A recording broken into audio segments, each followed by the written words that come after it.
നമസ്കാരം. ആസ്ട്രോ മീഡിയയുടെ എല്ലാ മാന്യപ്രേക്ഷകർക്കും പുതിയൊരധ്യായത്തിലേക്ക് ഒരിക്കൽ കൂടി ഹാർദമായ സ്വാഗതം. ഞാൻ ജ്യോത്സ്യൻ പ്രമോദ് പണിക്കർ, പെരിങ്ങോട്. ഇന്നത്തെ അധ്യായത്തിൽ ഗായത്രി മന്ത്രജപത്തിൻ്റെയും ഗായത്രി ഹോമത്തിൻ്റെയും അഥവാ സുഹൃതഹോമത്തിൻ്റെയും പ്രാധാന്യത്തെ പറ്റിയിട്ടാണ് പ്രേക്ഷകരുമായി സംസാരിക്കാൻ ഉദ്ദേശിക്കുന്നത്. ഗായത്രി സർവ്വപാപങ്ങളും അകറ്റുന്ന വളരെ വിശിഷ്ടമായ ഒരു മന്ത്രമാണ്. അപ്പോൾ ഗായത്രി മന്ത്രത്തിന് മാഹാത്മ്യമുണ്ട്. ഗായന്തം ത്രായതേ യസ്മാൽ ഗായത്രി തേനുസാ സ്മൃത.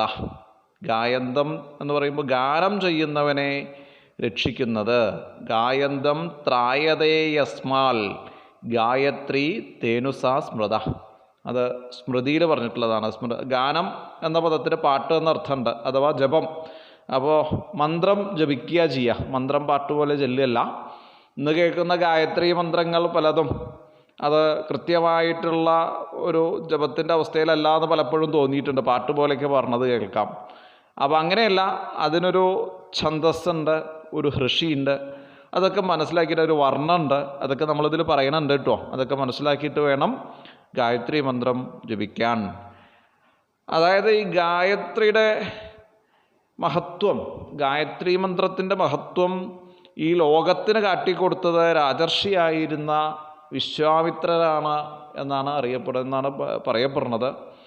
ഗായത്രി മന്ത്രം അഥർവവേദത്തിലാണുള്ളത്.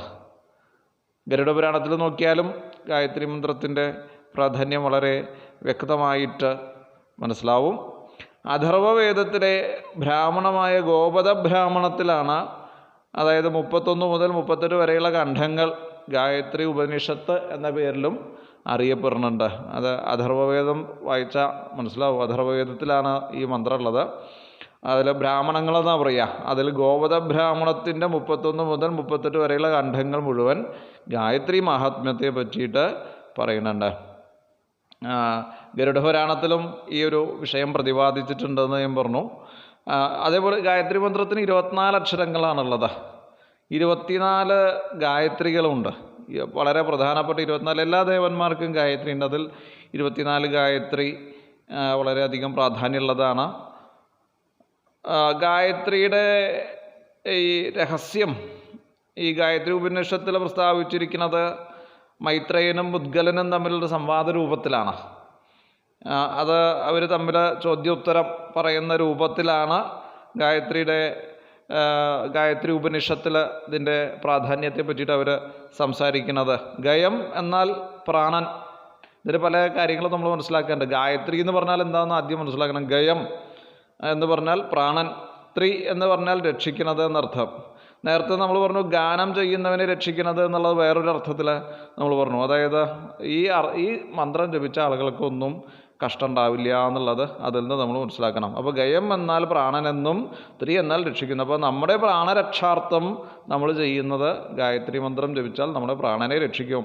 നമ്മുടെ ആപത്തുകളെ തടയാൻ ഗായത്രി മാതാവ് നമ്മളതിനെ അനുഗ്രഹിക്കും എന്നാണ്. അപ്പോൾ ശക്തിസ്വരൂപമായിട്ടുള്ള ഗായത്രി ജീവാത്മപരമാത്മാക്കളെ പരസ്പരം ബന്ധിക്കുന്ന കണ്ണിയാണ് എന്നാണ് പറയപ്പെട്ടിട്ടുള്ളത്. രാജർഷിയായിട്ടുള്ള വിശ്വാമിത്രൻ അങ്ങനെയാണ് പറഞ്ഞിരിക്കുന്നത്. അതായത് സകല ദൈവീക ചൈതന്യങ്ങളുടെയും പ്രാണനാണ് ഗായത്രി. അപ്പോൾ ശക്തിസ്വരൂപമായിരിക്കുന്ന ഗായത്രി ജീവാത്മപരമാത്മാക്കളെ പരസ്പരം ബന്ധിപ്പിക്കുന്നു. നമ്മൾ ജീവനെയും പ്രാണനെയും പരസ്പരം ബന്ധിപ്പിക്കുന്ന ഒരു കണ്ണിയാണ് ഗായത്രി. ഈ ഗായത്രി മന്ത്രം എപ്പോൾ ജപിക്കാമെന്നുണ്ട്. ബ്രഹ്മമുഹൂർത്തത്തിൽ തന്നെയാണത് ശരിക്കും ജപിക്കേണ്ടത്. മാക്സിമം നമ്മളൊരു കാലത്ത് 6 മണിക്കോ അധികം വൈകിയ 8 മണിക്കോ മുൻപൊക്കെ ആയിട്ട് ഈ ഗായത്രി മന്ത്രം ജപിച്ച് തീർക്കണം. ചന്ദ്രമാല ഉപയോഗിക്കാം. 108 മണികളുള്ള ചന്ദ്രമാല, അല്ലെങ്കിൽ 54 മണി, 27 മണിയായാലും കുഴപ്പമില്ല. അതിങ്ങനെ 108ൻ്റെ പകുതി 54, നല്ല പകുതി 27, അങ്ങനെയാണ് നമ്മൾ സാധാരണയായിട്ട് ഈ ജപമാലയ്ക്ക് തയ്യാറാക്കുമ്പോൾ. ചന്ദ്രമാല ഉപയോഗിക്കാം, തുളസിമാല ഉപയോഗിക്കാം, രുദ്രാക്ഷമാല ഉപയോഗിക്കാം, എന്തെങ്കിലും വസ്തുക്കൾ, അതായത് സ്ഫടികമാല ഉപയോഗിക്കാം. ഇതൊക്കെ ഉപയോഗിച്ചിട്ട് നമുക്ക് ഈ മന്ത്രജപത്തിന് ഇരിക്കുന്ന സമയത്ത് അതൊക്കെ ഉപയോഗിക്കണം. എന്നാലാണ് അതിന് ശക്തി ഉണ്ടാവുള്ളൂ. കുറഞ്ഞത് ഒരു 108 വരെയെങ്കിലും നിത്യേന ജപിക്കാൻ വേണ്ടിയിട്ട് നമ്മൾ തയ്യാറാകണം. അതിനുള്ള സമയം കണ്ടെത്തണം. നമ്മളതങ്ങനെ ഒരു വഴിപാട് പോലെ കഴിക്കുകയല്ല വേണ്ടത്. മനസ്സിരുത്തി മനനാൽ ത്രായത് ഇതി മന്ത്ര, മനസ്സിൽ അതായത് ചുണ്ടനങ്ങാൻ പോലും പാടില്ല എന്നാണ് പറയുക. ഇത് മന്ത്രം ജപിക്കുന്ന സമയത്ത് മനസ്സിലാണത്രേ ജപിക്കേണ്ടത്. അപ്പോൾ വെറും തറയിലിരുന്ന് ജപിക്കാൻ പാടില്ല എന്ന് പറയുന്നുണ്ട്. എന്തെങ്കിലും പുൽപ്പായിടാം, അതേപോലെ തന്നെ മൃഗചർമ്മങ്ങൾ ഉപയോഗിക്കാം. പുലിത്തോല്, ഇപ്പോൾ പുലിത്തോലൊന്നും കിട്ടാൻ വഴിയില്ല. കമ്പളം അഥവാ കമ്പിളി, അതും മൃഗചർമ്മം തന്നെയാണല്ലോ, അത് ഉപയോഗിക്കാം. എന്നിട്ട് വേണം ജപിക്കാൻ. അതേപോലെ തന്നെ പഞ്ചശുദ്ധി പാലിച്ചിട്ട് വേണം ഈ മന്ത്രം ജപിക്കാമെന്നുണ്ട്. എന്താ ഈ പഞ്ചശുദ്ധി? ശരീരശുദ്ധി, മനഃശുദ്ധി, ആഹാരശുദ്ധി, വാക്ശുദ്ധി, കർമ്മശുദ്ധി. ഇതാണ് പഞ്ചശുദ്ധികൾ. അപ്പോൾ ഇതിൽ നിന്നും പഞ്ചശുദ്ധികൾ എന്താണെന്നുള്ളത് മനസ്സിലായിട്ടുണ്ടാവും. ഗായത്രി മന്ത്രം എന്താ ഗായത്രി എന്ന് പറഞ്ഞാൽ എന്താ മനസ്സിലായിട്ടുണ്ടാവും. അപ്പോൾ ഈ പറഞ്ഞ കാര്യങ്ങളിൽ നിന്ന് ഇതൊക്കെ നമുക്ക് ഗ്രഹിച്ചെടുക്കാൻ പറ്റുന്നു എന്നുള്ളതും ഇതിൻ്റെ ഒരു പ്രധാനമായിട്ട് നമ്മൾ കാണണം. അതേപോലെ തന്നെ ഈ ഗായത്രി ജപം ഭുക്തിയും മുക്തിയും നൽകണോ എന്നുള്ളതാണ്. ഭുക്തിയും മുക്തിയും നൽകാം, മനുഷ്യനെ മുക്തനാക്കുക. പാപങ്ങളിൽ നിന്നുള്ള മുക്തിയാണ് അവിടെ ഉദ്ദേശിക്കുന്നത്. അതേപോലെ ഗായത്രി ഉരുക്കഴിച്ചാൽ അഖില പാപങ്ങളും തീരണു എന്നുള്ളതാണ്. കാലത്ത് നിന്നുകൊണ്ട് വേണം അത്ര ജപിക്കാൻ, വൈകുന്നേരത്ത് ഇരുന്നു കൊണ്ടും നമുക്ക് ജപിക്കാം എന്നുള്ളതാണ്. സൂര്യനമസ്കാരം ചെയ്യുക എന്ന് വെച്ചാൽ വളരെ വിശേഷമാണ്. അതിനുശേഷം പ്രാണായാമം, സൂര്യനമസ്കാരം എന്നൊക്കെ നിർവഹിച്ച ശേഷം ഗായത്രി ജപിച്ചാൽ അതിന് ഫലത്തിന് ആധിക്യമുണ്ടാവും. ഇപ്പോൾ നമ്മൾ ഈ പ്രാണായാമമൊക്കെ ചെയ്യണ സമയത്ത് നമ്മളുടെ ബ്രെയിനിലേക്ക് എത്തുന്ന ഓക്സിജൻ്റെ അളവൊക്കെ വളരെയധികം കൂടുതലാവും. നല്ല ശുദ്ധമായിട്ടുള്ള രക്തം. അപ്പോൾ ഈ ബ്രാഹ്മമുഹൂർത്തത്തിലൊക്കെ നമ്മളിപ്പോൾ ഇത്തരം ജപങ്ങളൊക്കെ നടത്തുന്നതിൻ്റെ ഉദ്ദേശം പ്രകൃതി അത്രയും പോസിറ്റീവായി നിൽക്കുന്ന ഒരു സമയമാണ്. പ്രകൃതിയെ ആവാഹിച്ച ആ ഊർജം, പകൽ ആവാഹിച്ചെടുത്ത സൂര്യനിൽ നിന്നും ആവാഹിച്ചെടുത്ത ആ ഊർജത്തെ മുഴുവൻ ഭൂമി തിരിച്ച് പ്രസരണം ചെയ്യുന്നുണ്ട്. അങ്ങനെ അന്തരീക്ഷം നിറഞ്ഞു നിൽക്കുന്ന ആ ദൈവികമായിട്ടുള്ള ചൈതന്യം നിറഞ്ഞു നിൽക്കുന്ന സമയത്ത് നമ്മളിത് ജപിക്കുകയാണെങ്കിൽ വളരെയധികം ഗുണം ആ ജപിക്കുന്ന വ്യക്തിക്കുണ്ടാവും. 1,00,000 ഒരു ഗായത്രി ജപിച്ചാൽ സർവ്വ ആഗ്രഹങ്ങളും സാധിച്ചു കിട്ടും എന്നാണ്. അത് കാലങ്ങളെടുത്ത് ചെയ്യാം. 1,00,000 ഒരു ദിവസം നമുക്ക് ജപിക്കാൻ പറ്റില്ല. സമയമെടുത്ത് മാസങ്ങളും ദിവസങ്ങളും ഒക്കെ എടുത്ത് നമുക്ക് 1,00,000 ഒരു ഗായത്രി ജപിക്കാൻ സാധിക്കും. 20,000 ഒരു ഗായത്രി ഹോമം നിർവഹിച്ചാൽ സർവ്വകാമനകളും സാധിക്കും. അനുഭവമുണ്ട്. പല സ്ഥലത്തും പ്രശ്നം വെച്ച് വേറെ പരിഹാരങ്ങളൊന്നും പറയാതെ ഈ ഗായത്രി മാത്രം ജപിച്ചാൽ മതി, അല്ലെങ്കിൽ നിങ്ങൾ സുഹൃതഹോമം മാത്രം നടത്തിയാൽ മതി എന്ന് പറഞ്ഞിട്ട് പോകുന്ന സ്ഥലങ്ങളുണ്ട്. വേറെ ഒരു പരിഹാരം ചെയ്യണ്ട. അതായത് സുഹൃതഹോമം ഗായത്രിയും ഒന്ന് തന്നെയാണ്. സുഹൃതം വർദ്ധിക്കണം. സുഹൃതം വർദ്ധിക്കുന്നതിന് വേണ്ടിയിട്ടാണത് ചെയ്യുക. അപ്പോൾ 20,000 ഗുരു അല്ലെങ്കിൽ 24,000 ഗുരു ഒക്കെ ഗായത്രി ഹോമം നിർവഹിച്ചാൽ സർവ്വകാര്യങ്ങളും സർവ്വകാമനകളും സാധിക്കും. അത് ഒരു വർഷത്തിൽ 6,008 അങ്ങനെ നമുക്ക് 24 ആക്കാം. 4 മാസം കൊണ്ട് 8 മാസം കൊണ്ട് ഇതൊക്കെ നിർവഹിക്കാം. അങ്ങനെയൊക്കെ ചെയ്യാം. അവനവൻ്റെ കഴിവിന് ശക്തിക്ക് അനുസരിച്ചിട്ട് അതിന് ചിട്ടവട്ടങ്ങളുണ്ട്. ഇത് യഥേഷ്ടം ചെയ്തു കൊടുത്തിട്ടുള്ളൊരു കാര്യമാണ്. അത് ചെയ്യാനും വളരെ ഇഷ്ടമുള്ളൊരു കാര്യമാണ്. കാരണം ഒരു ദുരിതത്തിൽ നിന്നും കരകയറ്റാൻ മനുഷ്യന് പ്രാപ്യമായ വേറെ വഴികൾ തേടുന്നതിനേക്കാൾ നല്ലത് നല്ല വഴിയിലൂടെ പോവുക. അപ്പോൾ അറിയുന്ന കാര്യം കൃത്യതയോടുകൂടി അതിൻ്റെ ചിട്ടവട്ടങ്ങൾ ഒപ്പിച്ച് ചെയ്തു കഴിഞ്ഞാൽ പൂർണ്ണമായിട്ടുള്ള അനുഭവം ഉണ്ടാവും എന്നുള്ളത് ഈ ഉള്ളവനും സാക്ഷിയാണ്. പല സ്ഥലങ്ങളിലും പ്രശ്നം വെച്ചിട്ട് ഗായത്രി മന്ത്രം അല്ലെങ്കിൽ സുഹൃതോമം ചെയ്യാം, 24,000 ചെയ്തോളൂ എന്നൊക്കെ പറഞ്ഞു പോകുന്ന സ്ഥലങ്ങൾ വർഷാവർഷം 24,000 ചെയ്യുന്ന തറവാടുകൾ പലതും അഭിവൃദ്ധിയിലേക്ക് എത്തുന്നു എന്നുള്ളതിന് നേർസാക്ഷ്യമുണ്ട്.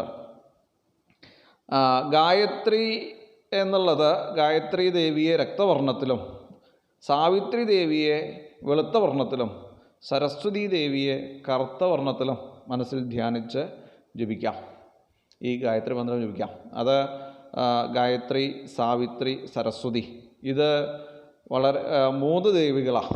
ആ 3 കാലങ്ങളിലും ജപിക്കുക എന്നുള്ളതാണ്. പ്രാതസന്ധ്യ, മധ്യാഹ്നസന്ധ്യ, അസ്തമനസന്ധ്യ, ഇങ്ങനെ 3 കാലങ്ങളിലും അതാത് വർണ്ണങ്ങളിൽ. വർണ്ണം എന്ന് പറയുമ്പോൾ നമ്മൾ ആ വർണ്ണം മനസ്സിൽ കണ്ടുകൊണ്ട് ജപിക്കാം എന്നാണ് ഗുരുപദേശം കിട്ടിയിട്ടുള്ളത്. അതേപോലെ തന്നെ ഗായത്രി ന്യാസം, യജനം മുതലായവ ഗുരുമുഖത്തുനിന്ന് ഗ്രഹിച്ചിട്ട് വേണം ഇത് ജപിക്കാൻ ആരംഭിക്കുക. അതായത് ഗായത്രി ഉപാസനയുള്ളൊരു വ്യക്തിയിൽ നിന്ന് അതിൻ്റെ കാര്യങ്ങൾ മനസ്സിലാക്കിയിട്ട് അതിൻ്റെ ചിട്ടവട്ടങ്ങൾ മനസ്സിലാക്കി ജപിക്കുകയാണെങ്കിൽ അത് വളരെ മുക്തിദായകമാണ്. അതിൽ യാതൊരു സംശയമില്ല. വർഷങ്ങളായിട്ട് ഗായത്രി ജപിക്കുന്ന ആളുകൾ, അവർക്ക് ഒരു പാപം ഉണ്ടാവില്ല മനസ്സിൽ, ഒരു കറയും മനസ്സിലുണ്ടാവില്ല.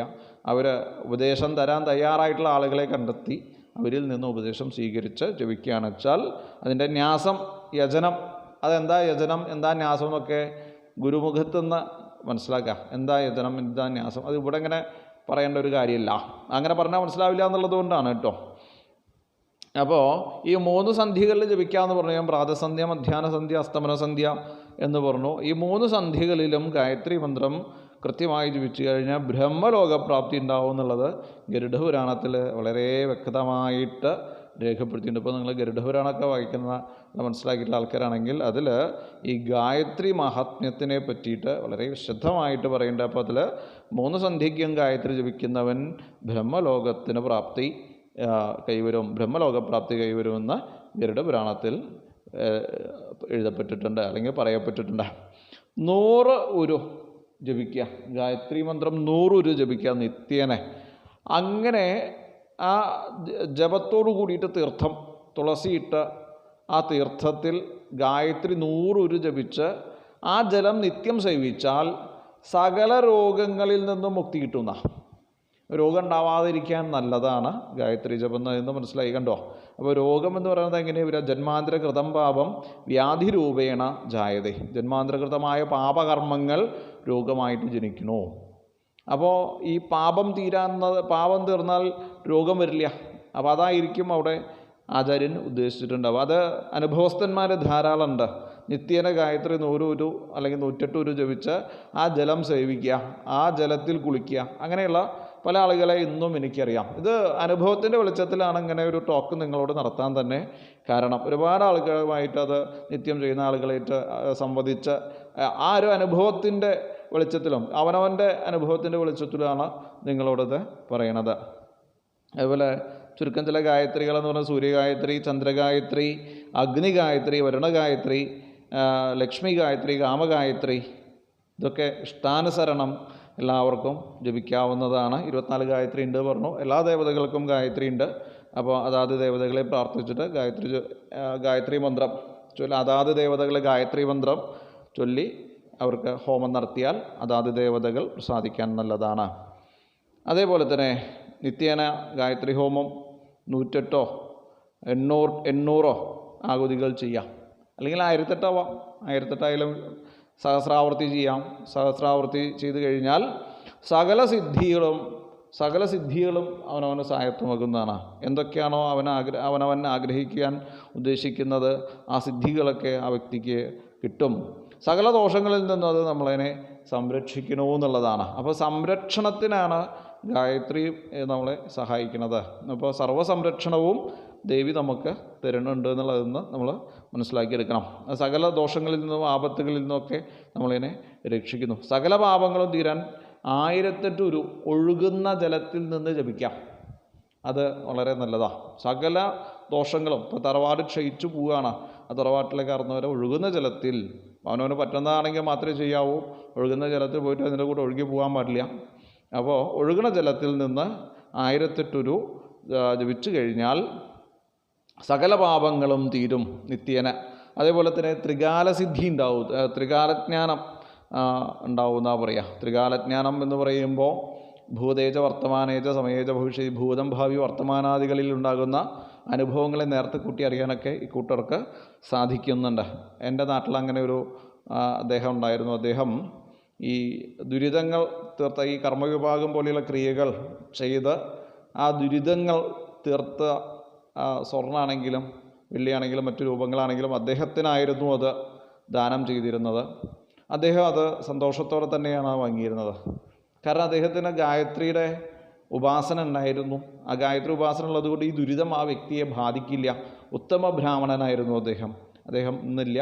അത് വളരെ ഒരു വലിയ നഷ്ടമാണത്. അത്തരം ആളുകളെ നമുക്ക് നഷ്ടപ്പെടുന്നത് വലിയൊരു നഷ്ടമായിട്ട് പലപ്പോഴും ഓർക്കാറുണ്ട്. പല സന്ദർഭങ്ങളിലും അവരുടെ പ്രാധാന്യം ഓർക്കാറുണ്ട്. അതേപോലെ 3 വർഷം ഇതേപോലെ ജപിച്ചാൽ പരകായ പ്രവേശം നിങ്ങൾ കേട്ടിട്ടുണ്ടാവും. അത്തരം സിദ്ധികൾ ലഭിക്കുമെന്നാണ്. ഇത് പരീക്ഷിച്ച് നോക്കാൻ വേണ്ടിയിട്ടല്ല കേട്ടോ. അങ്ങനെ അനുഭവങ്ങളും അതേപോലെ തന്നെ പല പല ആളുകളുടെ അനുഭവങ്ങളിൽ നിന്നും അല്ലെങ്കിൽ രേഖപ്പെടുത്തി വച്ചിട്ടുള്ളതായ പുസ്തകങ്ങളിൽ നിന്നൊക്കെയാണ് ഈ അറിവ് പറയണത്. 3 വർഷം ഗായത്രി ജപിച്ചിട്ട് പരകായ സിദ്ധി ലഭിച്ചില്ല എന്ന് പറഞ്ഞിട്ട് ആരും മെനക്കറണ്ട. അതേ പറഞ്ഞത് ഗുരുപദേശത്തോട് കൂടിയിട്ട് ചെയ്യുമ്പോഴാണ് അങ്ങനെ സാധിക്കുക. എന്നാൽ അങ്ങനെ ഗ്രന്ഥങ്ങളിൽ വചനം കാണുന്നുണ്ട്. 2 വർഷം ദിനംപ്രതി 1008 ജപിച്ചാൽ അഭീഷ്ടസിദ്ധികളെല്ലാം തന്നെ സാധിച്ചു വരും എന്നാണ്. എന്താണോ മനസ്സിൽ വിചാരിക്കുന്നത് ആ കാര്യം നടക്കേണ്ട സമയത്ത് ജപിച്ചാൽ സർവ്വകാര്യങ്ങളും ആ വ്യക്തിക്ക് സാധിച്ചു വരും. 3 വർഷം ഇതേപോലെ ജപിച്ചാൽ പരകായ പ്രവേശസിദ്ധി ആ വ്യക്തിക്ക് ലഭിക്കും. 4 വർഷം ഇതേപോലെ ജപിച്ചാൽ ദേവജന്മത്തിനത് ഇടയാക്കും എന്ന് ഗ്രന്ഥവചനം കാണുന്നുണ്ട്. 5 വർഷം ഇതേപോലെ നിത്യേന 1008 ജപിക്കുകയാണെന്ന് വെച്ചാൽ ഇന്ദ്രപദവി ലഭിക്കുത്രേ. ഇന്ദ്രപദവി എന്ന് പറയുമ്പോൾ ദേവേന്ദ്രൻ സർവോപരിയാണ് അല്ലേ, എല്ലാറ്റിനും മുകളിലിരിക്കുന്ന ആളാണ്. അപ്പോൾ സമൂഹത്തിൽ ഉന്നത സ്ഥാനമാന ബഹുമാനങ്ങളൊക്കെ ആഗ്രഹിക്കുന്ന വ്യക്തികളുണ്ട് വെച്ചാൽ 5 വർഷം നിത്യേന 1008 ഗായത്രി വിധിപ്രകാരം ജപിച്ചോളൂ. നല്ല ഉയർന്ന സ്ഥാനമാന ബഹുമാനാദികൾ നിങ്ങൾക്ക് ലഭിക്കും, ഒരു സംശയവും വേണ്ട. അങ്ങനെയാണ് ഗ്രന്ഥവചനത്തിൽ കാണുന്നത്. ബ്രഹ്മലോകപ്രാപ്തിക്ക് 6 വർഷത്തെ ജപം, 6 വർഷം നിത്യേന 1008 ഗായത്രി ജപിച്ചാൽ ബ്രഹ്മലോകപ്രാപ്തി ഉണ്ടാവും എന്നാണ്. സൂര്യമണ്ഡലവാസത്തിന് 7 വർഷം ജപിച്ചാൽ മതിയെന്നും ഗ്രന്ഥത്തിൽ കാണുന്നുണ്ട്. അപ്പോൾ ഇത് മനുഷ്യനെ ഒരു പുതിയ മനുഷ്യനാക്കി തീർക്കുക. ഇതിൻ്റെ പ്രാധാന്യം ഇന്ന് വളരെ ചോർന്നു പോയിട്ടുണ്ട്. ആരും നാമജപം പോലും ഇല്ലാത്ത കാലഘട്ടം. തറവാടുകളിൽ മുത്തശ്ശിമാരും മുത്തശ്ശന്മാരും പഴയ കാലത്തെ സന്ധ്യാനാമം ചൊല്ലാൻ വേണ്ടി കുട്ടികളെ പ്രേരിപ്പിക്കുമായിരുന്നു. ഇന്നിപ്പോൾ അങ്ങനെ ഒരു കാഴ്ച കാണുന്നില്ല. സാധാരണ സന്ധ്യാസമയത്ത് പല തരത്തിലുള്ളതായ പ്രവൃത്തികളിൽ മുഴുകിയിരിക്കുന്നതാണ് പലപ്പോഴും നമ്മളൊക്കെ പല വീടുകളിലും കണ്ടിട്ടുള്ളത്. നാമജപത്തോടൊപ്പം തന്നെ ഗായത്രി മന്ത്രം ജപിക്കും, മൃത്യുഞ്ജയ മന്ത്രം ജപിക്കും. വളരെ പ്രശസ്തനായ ഒരു സിനിമ ആക്ടർ, അദ്ദേഹം നിത്യേന മൃത്യുഞ്ജയ മന്ത്രവും ഗായത്രി മന്ത്രവും അദ്ദേഹത്തിന് പറ്റാവുന്ന രീതിയിൽ ജപിക്കാറുണ്ട് അത്രേ. അപ്പോൾ അദ്ദേഹം പറയാം, ഇത് ഞാൻ പറഞ്ഞല്ലോ പല ആൾക്കാരെയും അനുഭവത്തിൽ നിന്ന് എടുത്തിട്ടാണത് പറയണത്. അപ്പോൾ അങ്ങനെ പ്രശസ്തനായിരിക്കുന്ന ഒരു ആക്ടറുണ്ട്, പ്രശസ്തനായ സമൂഹത്തിൻ്റെ മറ്റു പദവികളിലിരിക്കുന്ന പ്രശസ്തരായിട്ടുള്ള പല ആളുകൾക്കും ഈ ഗായത്രി ജപമുണ്ട്, മൃത്യുഞ്ജയ മന്ത്രജപമുണ്ട് എന്നുള്ളത് വളരെ പരസ്യമായ രഹസ്യമാണ്. അപ്പോൾ അനുഭവങ്ങളുടെ വെളിച്ചത്തിൽ ഇത് നിങ്ങളോട് പറഞ്ഞാൽ ഒരു പക്ഷേ ആരെങ്കിലും ഈ കാര്യം കേൾക്കുന്ന ആരെങ്കിലും പുതിയ ഒരു മാറ്റത്തിലേക്ക് വന്നാൽ അത് വളരെ നല്ലതാണ്. അത് ആ ഒരു വ്യക്തിയെ ഒരു പുതിയ മനുഷ്യനാക്കും എന്നുള്ളതിൽ യാതൊരു തർക്കവും വേണ്ട. ഈ ഉള്ളവൻ്റെ അനുഭവങ്ങളും അത് തന്നെയാണ്. നിത്യേന ഗായത്രി ജപിക്കുന്ന ഒരാളാണ് ഞാൻ. അപ്പോൾ ആ ഒരു മാറ്റം നമ്മുടെ മനസ്സിൻ്റെ ഒരു സുഖം, ശരീരത്തിൻ്റെ ഒരു സുഖം, നമ്മൾ ചെയ്യുന്ന പ്രവൃത്തിയുടെ ഒരു സുഖം, നമ്മുടെ വാക്കിലുണ്ടാകുന്ന ശുദ്ധി, ആഹാരത്തിലുണ്ടാകുന്ന ശുദ്ധി, മനസ്സിലുണ്ടാകുന്ന ശുദ്ധി, സമൂഹത്തിനോടും സഹജീവികളോടും തോന്നുന്ന ഒരു അനുകമ്പ, അതൊക്കെ അതിൻ്റെ ഭാഗമായിട്ട് പലപ്പോഴും അനുഭവിച്ചിട്ടുണ്ട്, നേരിട്ട് അനുഭവിച്ചിട്ടുണ്ട്. അപ്പോൾ ആവശ്യമുള്ള ആളുകൾക്കൊക്കെ ഇതൊക്കെ ഒന്ന് ഷെയർ ചെയ്ത് കൊടുത്താൽ അവർക്ക് എന്തെങ്കിലും പ്രയോജനങ്ങളുണ്ടാവും. പുതിയ എപ്പിസോഡിൽ നമുക്ക് വീണ്ടും കണ്ടുമുട്ടാം, കേട്ടുമുട്ടാം. അതുവരേക്കും എല്ലാവർക്കും നന്ദി, നമസ്കാരം, ശുഭദിനം.